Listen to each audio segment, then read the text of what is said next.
కొత్త glamour image Anupama పరమేశ్వరన్కి work out కాలేదా? Glamour queen క్యారెక్టర్స్కి ఈమె సరిపోదు అని దర్శక నిర్మాతలు భావిస్తున్నారా? ఎందుకు టిల్లు స్క్వేర్ లాంటి విజయం తర్వాత కూడా అనుపమకి తెలుగులో ఆఫర్స్ రావటం లేదు? టిల్లుగాడు తెచ్చిన గ్లామర్ ఇమేజ్ అనుపమ పరమేశ్వరన్ని కన్ఫ్యూజన్లో పడేసిందా?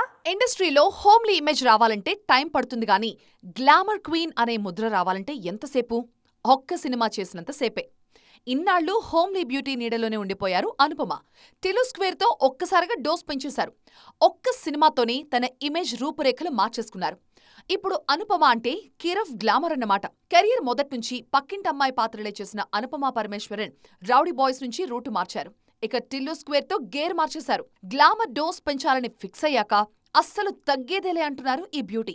సిద్ధు జొన్నలగడ్డతో లిప్ లాక్స్, ఇంటిమేట్ సీన్స్ కూడా చేసేశారు అనుపమ.